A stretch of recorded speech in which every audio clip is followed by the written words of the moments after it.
If you're in Q4 and you're forecasting that you're going to close this deal and you don't know that the sequence of events or the decision process is going to take 2 months, you're going to be SOL when it comes time to close that deal and get credit for it, and you might miss your quota for the year, which could put your job in jeopardy. What's up? Welcome to the Hube Knows Best Pod. I appreciate your support. In return, I hope I provide you with some worthwhile gems that benefit you on your journey. At the very least, I hope I put a smile on your face. If not, hopefully you share this with someone that does benefit, and I got you next time. Again, thanks for joining today, and let's get this thing going. Welcome to another episode of the Hube Knows Best Pod, where I'm going to give you the truth, the whole truth, what's best I can, so help me God. Today, we're going to talk about sales methodologies. So if you follow the show, you have went to my Instagram, my LinkedIn, you would know that I work in sales. And over that time, there's so many different ways that people can go about doing their business in sales. And recently, my company, and I've seen a lot of companies, are transitioning and investing in what is called MEDDPICC. So what is MEDDPICC? MEDDPICC is metrics, economic buyer, decision criteria, decision process, paper process, identify pain, champion, and competition. What do those things mean? So metrics, that is, how does your customer measure success?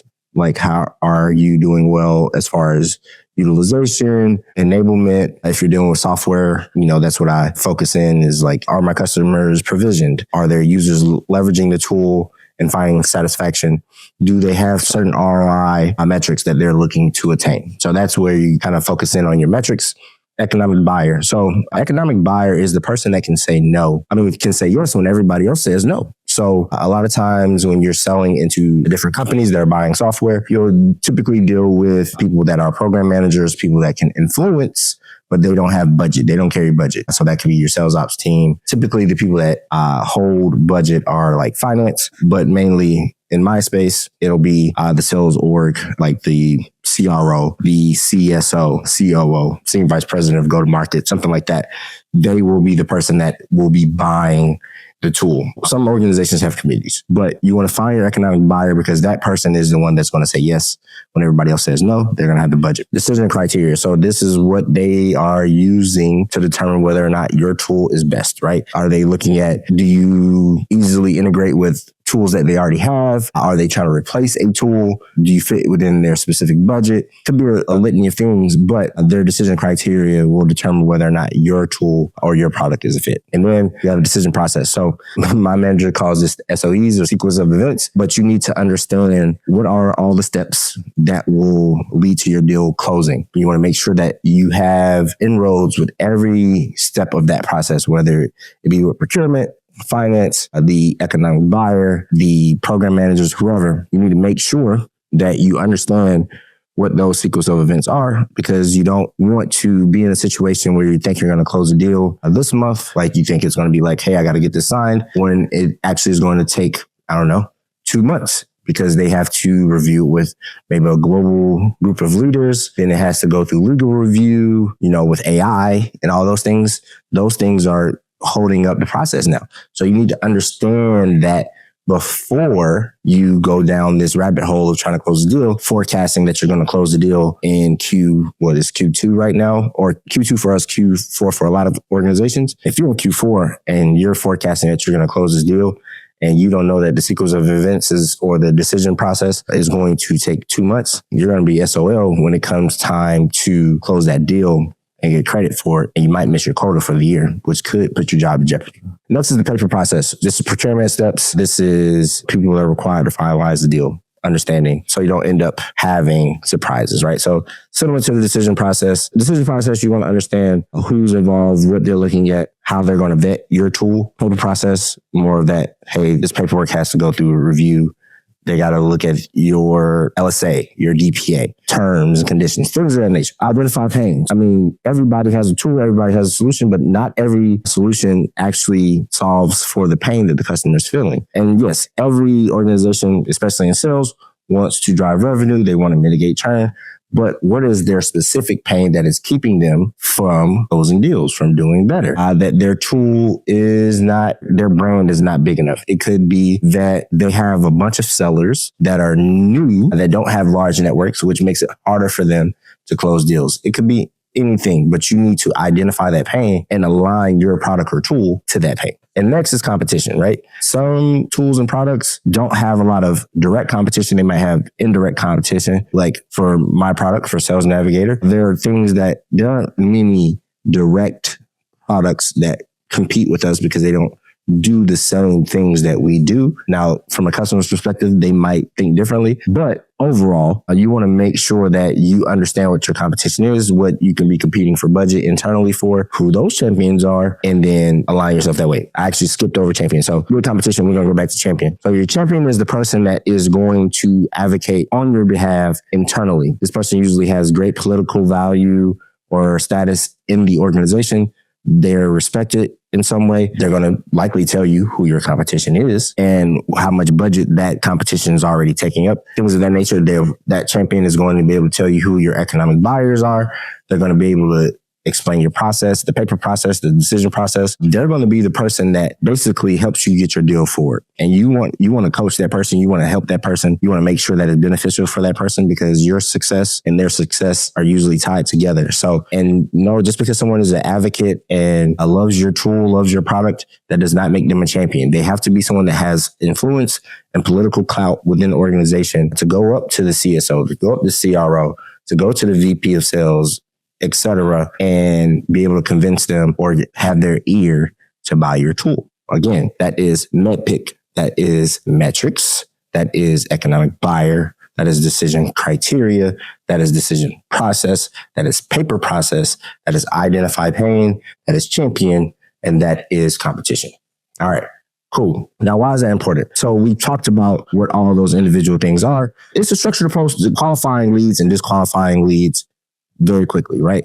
You need to know whether or not this is going to be something that is fruitful and worth your time. A lot of times as a seller, I'm guilty of this. Many sellers are good. You have this gut feeling that you're going to be able to get this deal closed. As time has gone on, as I've become more senior of a seller, I'm a lot more conservative. I don't even put deals into pipe. Just because somebody brings something up does not mean that it's going to close. I need to vet that. But it also makes you more efficient and effective as a team, right? Whether that's your internal team, your external team, because you guys know what we're aligning on, what questions we need to get answered so that you can get that deal done, so that you can be successful, so that you can go about your business, get deals done quickly, have credibility internally at the organization, have buy-in from your leadership that you're going to get this deal done and they feel like they should be involved or be able to lend a helping hand. A lot of those executive to executive conversations happen when your leadership understands that you've done the proper vetting of a deal before presenting it to the customer. And then when you come to your customer, like, hey, these are all the metrics that you guys and we have aligned on, and this is how we're tracking towards those metrics. We know who the economic buyer is. We want to make sure that person's in those conversations. We want to know that, hey, we understand that your criteria for you to move forward is X, Y, and Z. This is how we line up to that. Hey, we want to know what your process is. Like, hey, we've gone through that with you, and now we know we're here at this stage of going through the paper process, and we are aligned to your pain. This is how our tool or our product solves for your pain. Having your champion be able to communicate that when you're not in the room and reiterate that when you're not in the room. And then lastly, making sure we displace your competition or at least reduce their budget and replace some of that budget with your own. That is why it is important. Now, how do you do that? How do you implement MEDDPICC? Maybe you're like, hey, that sounds great. I want to implement that in my own, whether I'm a small business owner, whether I'm a medium-sized organization, whether I'm a large organization. Hey, MEDDPICC sounds like something that would be very interesting for my organization. Well, it's going to be an investment. So there are different organizations that can train your company on what MEDDPICC looks like. You can do your own research. There are always tools, things that you can invest in to do so, but you're going to need training. You're going to need training because you can't just go and do MEDDPICC and not have tried and failed or done some trial and error to figure out whether or not you kind of have that process down pat before you bring it to the customer. You need documentation. So you need to have tools that track your MEDDPICC, right? And our organization, we track that with Gong. We track that with our Salesforce. So things that will tell us, hey, you're not selling these things in calls. You're not having these conversations with the right people. Yes, you're having calls with the customer, but you're not having calls with the economic buyer. You're not having calls with the champion. So how are you saying that you are closing this deal and you have not at least 3 to 5 conversations with your champion and your buyer to get this deal done. It allows you to review. You know, you need to have a regular review of like how your sellers or yourself is going about these different check marks that you need to make sure that you're going through. And typically what we do is we have our own process of like looking at like, hey, this is each deal and this is what we've done that aligns with MEDDPICC to make sure we have that information so we can move forward with the deal. Get feedback from your sales manager, your sales director, whoever in your organization is tracking on whether or not these deals are fully vetted and ready to go to the customer. I won't get into a real life situation, but I have done MEDDPICC recently with a large deal. And I will say, like, I was talking to my director at the time and we had a conversation around who the economic buyer. I felt the economic buyer was, my director felt that the economic buyer was someone else. At this point, I think we were both right and we were both wrong. Just because one, the person that my director felt is going to be the economic buyer actually is not going to be the economic buyer. He is going to be one of many people that will set the budget. And the person that I thought was going to be the economic buyer, she is more so my champion because the way this organization is structured, that's just how they do business. They have like a global team that determines budget that says yes or no based on their own criteria of what benefits the customer or not. Make sure when you're doing these things that you are getting outside opinions of that to challenge you, whether it be your cross-functional partner, like I have a customer success manager that I work with, whether it be that cross-functional partner's manager, your own manager, your director, you meet together on these very large deals. It's very good to get different eyes on those deals. And then you kind of go from there and make a decision like, hey, we're on track, or we need to do some more work, some more research to lay the foundation to get this deal in a place where we can close it quickly and at the optimal size. Again, MEDDPICC, I think it is a great methodology. It is super simple. It is pretty straightforward.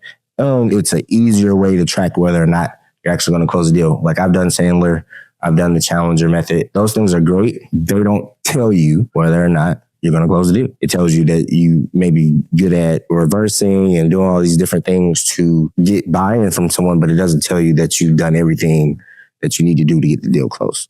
So that's pretty much it on MEDDPICC. Before we wrap up, we're going to do our top 6. Told you this is going to be a segment that we do all the time. And so today, our top 6, because I was just having a conversation about this before I went to my friend's 1-year-old daughter's birthday, all of the show. I live in Chicago. I'm not the hugest fan of Chicago, but we were talking about great places to live. And so today we're going to talk about my top 6 places to live. Now, mind you, a man in his late 30s. I'm 37, right? I'll be 38 in a few weeks. I'm Black. I went to HBCU. I like to travel. I don't like to party a lot anymore. More about vibes, whatever.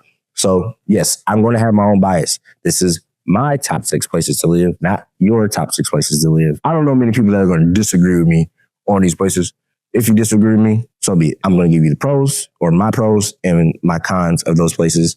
But to me, this is the top 6 places to live based on my experience over the last almost 20 years of being an adult. Place number 1. I will say my number 1 place to live, and maybe it is nostalgia, maybe it is my own biases due to me living there for a large, very large portion of my adulthood, Washington, D.C. I think DC is the perfect combination of culture, a location, weather, and upwardly mobile minorities to live. You got the government, you have a lot of consulting. You're not too far from DC. You're not too far from like the tri-state area, like Philadelphia, New Jersey. It's a quick trip to Chicago, quick trip to Atlanta. And so for me, DC also has 2 international airports because Reagan really isn't international, it's national. But I don't know many cities that have 3 airports within a 40-mile radius or 40-minute drive, so to speak. And so for me, DC is numero uno. Cons to DC. Again, I said it's a very government-oriented, consultant-oriented city. So like if you were very much into tech, you're trying to get into the tech space, might not be the best place for you. Government, consulting, finance, those areas, good place to live. But if you're looking for a place that's not as expensive and you want to get into like tech or something like that, probably not the best place to live. Nursing and all those other things, pretty easy. But like there are certain industries where it's a lot harder to find a job, at least if you want to work somewhere physically and have the benefits of having an office or whatever. A lot of organizations now are saying you got to come in the office. So kind of hard. Number 2. Now, this is a place I've never lived, but I'm actually very partial to this place because I love to visit there. Number 2 for me would be Houston. Some people will disagree with me. Some people will not. Houston has great food. Houston has a lot of property, like a lot of space for property. You can get more bang for your buck from a property purchasing perspective. I said I love vibes. Houston has great vibes. I'm not going to talk about the vibes that they have, but they have vibes that I like. It might not be the vibes you like, but I like the vibes. It is very close to Dallas, Austin, which is a tech hub now. It's in the middle of the country, so it's a quick trip to the West Coast, quick trip to Atlanta, quick trip to DC. Not as quick of a trip to New York, but it's central. And you can get to anywhere in Central and South America really quickly. I love Mexico. That's a bonus for me. May not be a bonus for you. Cons to Houston. Very energy, oil oriented. Property taxes are high. Even though you don't have to pay state taxes, property taxes, from what I understand, are pretty high. Weather. It is very fucking hot in Houston. Also, hurricanes. Houston deals with hurricanes. They just had that large flooding earlier this year. So there are cons to Houston, mainly around your career and weather if you are not already established. But if you're looking to buy a property, you want to have a good time, you want to not spend a lot of money, I think Houston, great place. Place number 3. I actually don't love this city. And it's funny because I'm from Georgia, but Atlanta. Now, why do I say Atlanta? Yes, Atlanta has scammers. Yes, Atlanta has a lot of entrepreneurs. But again, Atlanta has a plethora of Black people that are doing well, from doctors to lawyers to business people. The mayor is Black. It is in Georgia, just like Houston. If you are not liberal, you might be dealing with some conservative political policies. It's an international travel hub. I love to travel. From that premise alone, Atlanta is great for me. Also, Atlanta is somewhere where I have good vibes. I have a good time. Now, my top 3 places, easy for me to get to where I want to go to. Houston is a little less convenient than DC and Atlanta, but places I want to go to, great vibes. Houston has great food. DC has great food. Atlanta's food is okay, only if you know where to eat at. Atlanta also has great sports. Houston, like Atlanta, and also to a lesser extent, but also DC have great athletics for your kids. So if your kids want to play basketball, they want to play football, they want to play baseball, they want to run track, great places to raise your children. When I say DC, I mean the DMV. Not everybody can afford to live in DC. DC is the most expensive. Atlanta's more expensive than Houston, but Atlanta is less expensive than DC.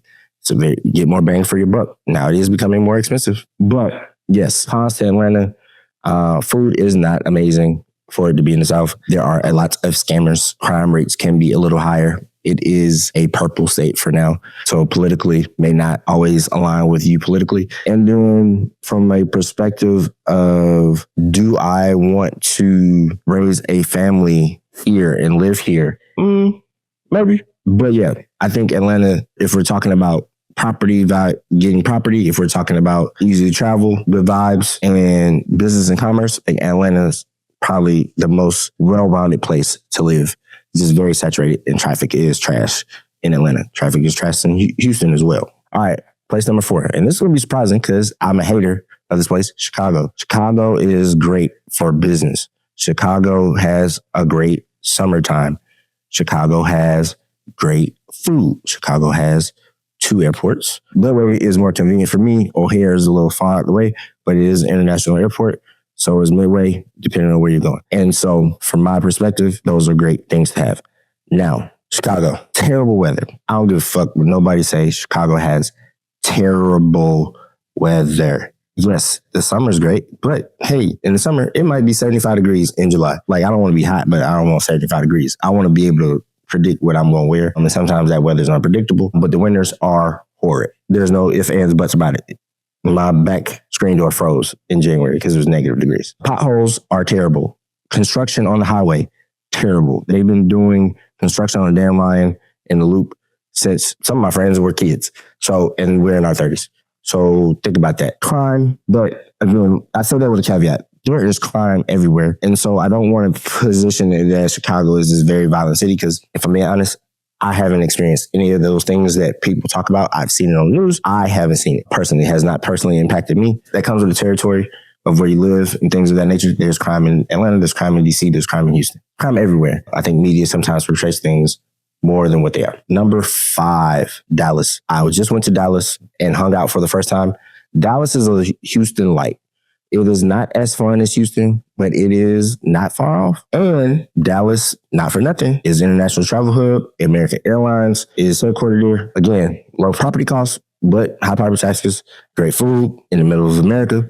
It's like Chicago, so you can get to west or east quicker than you could if you lived on either coast. I think a lot of these places, they got a lot of good looking women. That's a bonus for a single man. Hopefully you are not married. If that was a pro for you, abundance of things to do in Dallas. It's where it seems. So you can always have fun. Cons of Dallas, tornadoes, weather. They froze the grid. That's a thing in Houston. I don't know what's going on in Texas, but y'all weather. Y'all got to figure that out. Last but not least, and this one is hard to kind of wrap my head around because at the end of the day, as a Black man, there's not a lot for Black people to hold on to in this city. But if we're just talking about quality of life, especially as you get older, and this is going to be shocking to some people, San Diego.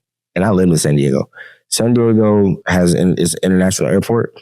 It is close to LA. It's a quick flight to the Bay. It's a quick flight anywhere on the West Coast. Anything you want to do. Weather is great. Tacos are great. I love tacos. Sorry. This is my top 6, not your top 6. For my dollars, San Diego has the best food per capita in California. It has the best quality of food in California. I don't really know what to say about that. Cons of San Diego, not a lot of Black culture. There are Black people there. There are Black people doing things there, but not a lot. It is far. It is hard to get a direct flight from anywhere in the United States to San Diego unless you fly in Southwest. It can get boring if you are in a certain part of your life, right? There are things to do because they have the Padres, but they don't have a basketball team. They don't have a football team anymore. But there are things to do. There's beaches. There's cannabis. There's hiking. Like I said, you go to Mexico, you go to LA. It's like a 2-hour drive to LA. If you're that lazy, you get on a plane or train. But I got to show love to San Diego. I lived there almost 2.5 years. Yeah, I'll go San Diego. That's number 6 for me. So number 1, Washington, D.C. Number 2, Houston. Number 3, Atlanta. Number 4, Chicago. Number 5, Dallas. Number 6, San Diego. Well, it's been real. Appreciate y'all joining the show. Make sure you do some more studying on MEDDPICC. If you got more questions about best places to live, what are the things to do in those cities, because I frequent those cities, hit me up. But as always, I wish you peace, patience, understanding, knowledge, wisdom, discernment, help, strength, resolve. You be easy or don't, but every choice has a consequence and every action has a reaction. Peace out.